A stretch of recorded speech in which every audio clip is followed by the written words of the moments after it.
am Lindsay Hodges, and I live in Texas, and I am a mother of three children, one of whom is a teenager. And so this kind of all came about of me being involved because I wanted a way to kind of check on my kids' social media, see what was going on, and then just in the way the universe provides. My husband got introduced to Neil, who is founding Cyber Safely. And just the more I heard about what they were doing and how they were doing it, made me realize that I wanted to be involved. So, what this is a lunch and learn. It's a Zoom meeting that will last about 45 minutes. We'll have a speaker each week, it'll be on a different topic. And then we'll follow up with a question and answer at the end. You can use the chat feature on the side of Zoom to go ahead and ask your questions whenever you think of them. And then at the end, Phil will go ahead and start answering questions. Before I introduce today's speaker, a little bit about our show's sponsor, Cyber Safely. It is an artificial intelligence scanning software developed to increase student safety on social media. When the AI identifies a potential issue on a child's social media account, it sends a determined recipient who can then determine if further action needs to be taken. Cyber Safely is offered to parents through your child's school, and we will work with you to get it offered at no cost. Today's speaker, though, Phil, is going to talk about the state of our schools and the students in our schools. Phil has been an educator for over 50 years, sorry, coach. 40 years as a coach, athletic director, teacher, and assistant principal. His award-winning drug and alcohol program for students, which began in 1984, 2 years after I was born, and it's still being used today. It's based on a simple 1-2-3 approach: educate first, assess second, and treat third. This approach has tried to take the place of traditional punishment-based approaches, and he's been really successful in helping lots of students go from ongoing journeys to actual sobriety. So today, the topic is the state of our schools, and Phil is going to share his thoughts on the environment in the school, how it's affecting our children physically, psychologically, and emotional. And again, if you have questions for Phil or about Cyber Safely, feel free to use the chat. Okay, so that we can kind of get this show on the road, I am very pleased to introduce you to Phil Callaghan. Good afternoon, and thank you very much. Very happy to be here. This is going to be a personal perspective, hopefully bringing together some experiences, stories, and things that I've learned that will all come together at the end, understand that hopefully we're coming together as a village to try to make our young people healthier and happier. For me, it started at the age of 9 when I decided I wanted to be a teacher, and my first teaching assignment was in the mid-1980s. In the second year, I was made the head baseball coach, and to be honest with you, I was at the peak of my 4 choices and partying days, and I did it completely selfishly. What I thought was that I might be able to win more games if I could convince my players to make sound choices when it came to drugs and alcohol. So along the lines, I was educated on exactly what are the physiological effects of prematuration drug and alcohol use. And when I learned about the physical, the emotional, and the psychological damage, my first thought was, why had nobody ever taught me this? If somebody would have taught it to me, I probably would have made different choices. We implemented those programs. It was highly successful. They then convinced me, after 5 years of teaching, to become an administrator at the school, in which we implemented school-wide. And not knowing at the time, what we really stumbled upon was part of what I later learned John Wooden used to talk about all the time, about the importance of the triangle, where players, coaches, and parents come together at the betterment of the person at the top of that triangle, which are the student athletes. So With that being said, the program was highly successful, and uh, somewhere around 10 years into the career, decided to move to public schools, where in a very affluent public school system, um, we implemented some of the same policies, and then along the line started another program called Academic Service and Character, where we took kids who were at risk and failing, and we had them do community service. About the same time my mother passed, and we, in her memory, started a homeless foundation called the Mom Foundation. And so what we would do with those at-risk kids is we would take them to work with the homeless. And what we found is they were able to find their true self through selflessly giving to others. So all of that, of course, ended up taking us now 40 years into an educational career, where one of the biggest things I would say in 2024 is never have I seen our youth more at risk or more unhealthy. And I think that what has to happen is that we've got to come together as parents, as educators, and we have got to be a village to help these young people navigate what is going on now. Some of the evidence that I would state, and the drug alcohol counselor that we hired at DeSales, she and I were having this conversation a year ago. The two indicators I would say, and all you have to do is look them up, is the increased percentage of drug use amongst our young, and then the amount of depression that our youth are facing, and oftentimes now showing itself in a thing called a suicide ideation. So with that being said, I want to kind of bring up three stories that I've experienced in the last 3.5 years that I think even there's a biblical reference to this, that he who spares the rod, we have got to get back to understanding that the rod was nothing but something where guidance was provided, and we have got to get back to guiding our youth. About 3.5 years ago, I had a young girl in class, a daughter of immigrant families, that was starting to make some poor choices. And the parents kept asking, please, we want the rules applied to our daughter, because they knew they were losing her.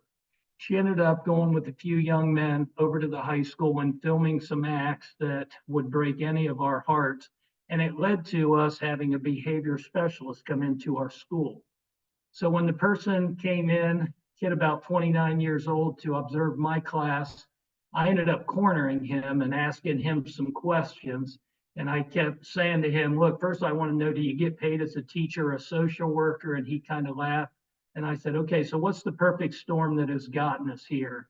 And I kept talking to him about things like the pandemic and overindulgent parenting and that sort of thing.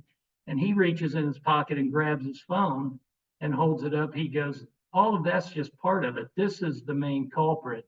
It's the phone. Now, as a middle school teacher at the time, I did not deal with many phone issues, nor did I see them as a major problem. So being as hard-headed as I am, I argued with him for about 20 minutes. And it wasn't until the next year when I went back to a high school teaching that I saw exactly what he was talking about. Somewhere about 6 months later, my son came home, locked himself in his room, and was upset about the fact that, as we find out later, he had had a friend of his that had committed suicide the night before. This young man, local player in our community, played a week 9 football game. They won. They were getting ready for the playoffs. And it took 6 to 8 months for the parents to find out he was being sexploited. And then probably about 3 months after that, I get a call from a mother from across the district that said she was at a dinner party, and the person gave her my number and said, you've got to get a hold of me. And so to work with her son, who had tried to harm himself 3 times in the last month.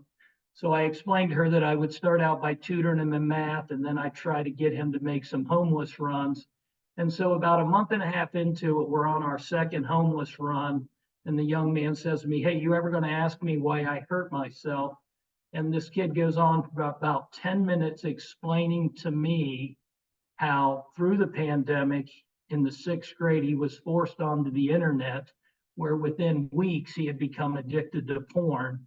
And now he had researched it on his own, trying to sort of self-diagnose and clear this up. And the first thing I was thinking about when my mind was blown by this information was, when you are that young, you can't tell your mother, you can't tell your father, and in this case, couldn't even tell his female psychologist. So I talked to the parents and convinced them that they needed to get him a male psychologist. And the good news is now he's been healthy since. But what I began to realize was that these phones are having the same physiological effects, physical, emotional, and psychological, that, of course, drugs and alcohol can have on our youth. They're just being exposed to it too young. About that same time, I had heard a little bit about cyber safely. And while at my age, I have absolutely no interest at all in technology, the one thing that kept hitting in my mind was, this could be the subject that brings schools and parents back together as a village in the betterment of our youth. And so I really do feel as if right now the struggles that our youth are having need a village approach, and we've got to understand just the power of what social media and the cell phone is doing. So I hope that these type of things that we're doing right now are a beginning to try to make for a healthier youth.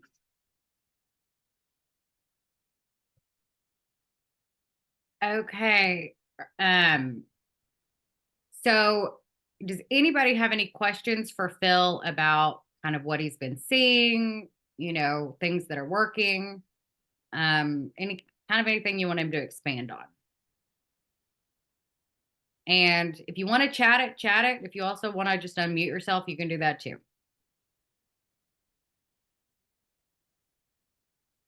I have a question, Phil. In the past 4 or 5 years, what actions have you seen within your school or within others that are successfully addressing some of these issues, especially with social media, because it just doesn't seem like that's out there, like that's being, at the forefront of efforts. Well, and honestly, in terms of the state of the schools, things have really changed in the last 3 years. And I think we as educational institutions need to take a look at it. It seems as if what has happened is teachers and parents have moved away. When I witness now kids cheating, teachers are afraid to address it because they then got to fight the parent. I do think when it comes to the social media, though, as a parent, this is what we are the most fearful of: our children hurting themselves, our children being depressed. These are the things that could bring us back together. So I think it's very, very important that, the social media is recognized. At the same time, I don't think as parents we know the impact that they're having in education. So there's a great article out there by Jonathan Haidt that talks about the case for cell phone free schools. And I would advise people they may want to read it. It is outstanding and talks about just what social media and phones are doing to not only learning, but the mental health of our kids that we love so much.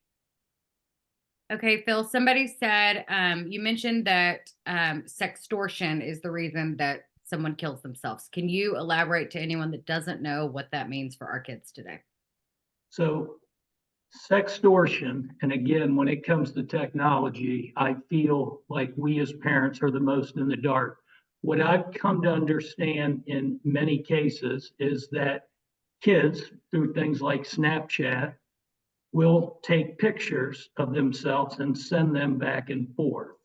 And then what happens is these pictures end up falling into the hands of countries around the world where people are exploiting these pictures. And so, like, it took about 8 months to uncover, but from my understanding from my son about his friend, is that there was a picture that went out. Someone started to begin to demand payments, or they were going to tell the parents. And what happened, come home feeling good about a football game that you just won, but was getting bombarded with these. It took the parents, as I understand it, 6 months to fight Google to release, because they're just sitting here wondering what happened to our son. So that is what can happen when these pictures go out and kids are then really trying to have money embezzled from them with threats of turning it over to others. Can I add a little bit to that, pretty please? My name is Tamia. I'm actually my son died by being a victim of sextortion. So just to clarify, in the story that you're actually speaking about, is one of my forever friends, and these people, it actually is not a picture that they're sharing on Snapchat. They're actually coming on to these young men as showing interest. My son's story is a little different. The woman had, in James' story, the woman had actually asked him to go in a private message, and they were actually on video with each other. He never sent a picture, but they actually screenshotted the video and then started to extort him. With my forever friend, they met through Google Meets, and they got him to expose himself. And he had a phenomenal football day that day before, and that next day he exposed himself. They asked him for $1,800. He didn't have it, and he ended up taking his life after a few threats. That happened extremely fast, and we have to understand that sextortion does happen. It's at a rapid rate. More than likely, it's more than one person who is attacking our children, and it is a lot of the times happening from people over in Africa targeting our children. They instill suicidal thoughts because these are master manipulators and professional con artists, and they actually tell our kids to take their own lives. And that is how a lot of it ends in suicide, because they don't have enough money. With men, they become very aggressive in the sense, as you guys know, like with the threats, it cannot be as gentle as it is with females, and they are taking their own lives. With her, it happened in 23 hours for her baby. I'm sorry, 23 minutes. It was Apple who actually did not release the information. Out of all of these social media sites that are responsible for reporting child pornography, any suicidal issues within underage children, Apple reports zero, absolutely none. Apple told her to take them to court. We want a subpoena. They refused to give her access, and they came in contact with a military person who hacked their phone. And after 10 months, that is when they were able to find out what exactly happened to their child. So sextortion is at a rapid rate. I do personally believe that the suicides that are being reported is extremely under reported. A lot of times it's because we as parents do not know what sextortion is. My husband's on here as well. I can admit I did not know what sextortion was. That was the invisible evil that took our only child. So we have to become aware of these things, but it's hard for us to keep. Criminals are always 2 steps ahead of us. But it is good what Cyber Safely is doing. It is good what you all are doing as far as educating. And that is the first step. And we encourage every parent to attend, to educate, so that they can have these conversations with their children. That's the one thing I wish that I would have known, is what sextortion was, so that my son would still be here today. Wow, Tamia, that's an awesome story. This is Frank, by the way. Someone asked a question because you just raised the awareness issue. And so when we started this, I asked the question about AI, and you put it perfectly. It's an awareness thing. So this application is a cloud-based application. And the whole idea, because Phil said at the very beginning, is it's a village, right? So between us and who more importantly than the parents and the educators that are around this, because the social media companies, they don't care, right? They don't care. They making money. That's all they care about. So our application in the cloud with parents' consent and the parents' involvement is there to not to spy on children, to monitor. And what AI is going to do is look for what you just said, conversations that have words in it that mean something in a sextortion world, or suicide, or bullying, or violence, or frankly anti-Semitism or racism. And again, the severity determines how it's handled, right? A parent has the right to say, I don't want you to call everybody. Tell me, then I'm aware. Your story hits perfectly to why we came down this path when we started it. And Phil's story, the same thing. So I just wanted to say, whoever is asking that question, that's AI is a learning engine. I know there's a lot of scariness about AI, but we're not out here doing what AI is doing. I'd be more worried that the social media companies are using AI to trap your children, right? We're trying to use it as a method to help the children and the parents. So somebody asked that question. I just wanted to answer it, but that's what it's all about. I love the fact that you shared your story. I really do. That is incredible. And I feel for you. I really do. Thanks. Thank you. No problem. Okay, does anybody else have any other? Tamia, thank you so much for sharing your story. And I'm so sorry for your loss. And thank you for using it for good and for trying to educate those of us that still have our kids. So thank you so much. Anybody else have any questions?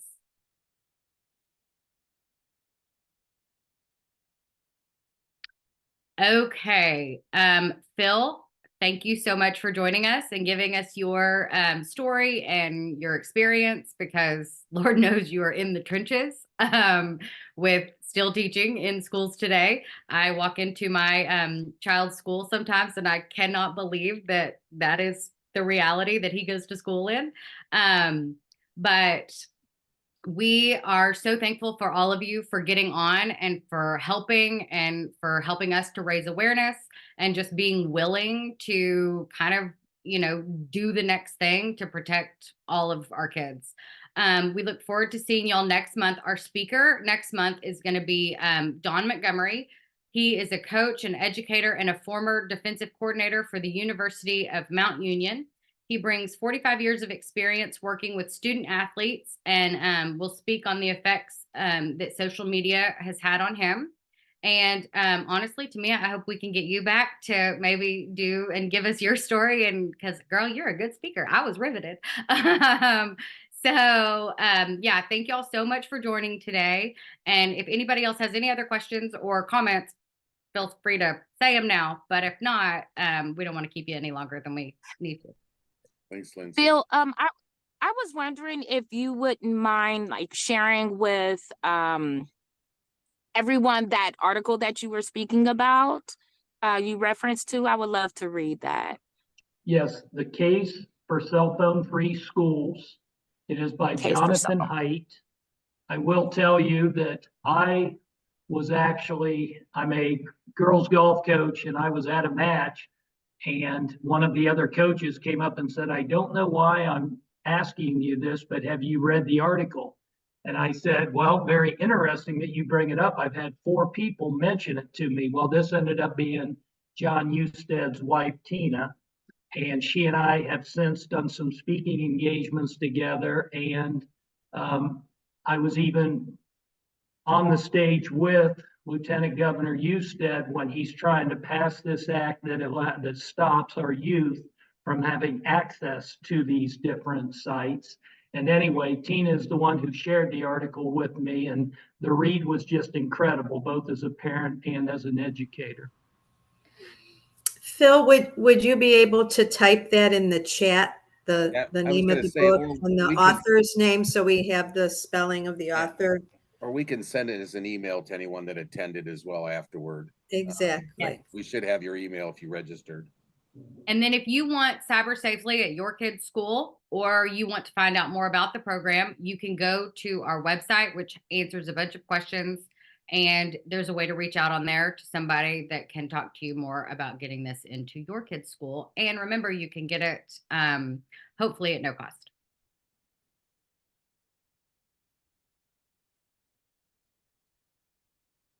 Okay, yeah, Phil just posted it in the and you can email Frank at Cyber Safely if you have any questions, since he just put his email on there. He's the very handsome man that's been talking. I appreciate that comment. You're so welcome. Okay, does anybody else have any other thoughts, comments? All right, then we will just wrap this up. Thank you so much for joining today. And remember that we are going to meet next month. And you will be getting an email if you have registered. And feel free to invite your friends, tell your parents, tell your parent friends, anybody that you do life with and raise kids with. We can all benefit from this. So feel free to get as many people on these. And we will try our best to get as many different topics coming up as so that it's, you know, just a wide range of different things that we can all learn about to help our kids. All right. Thank y'all so much.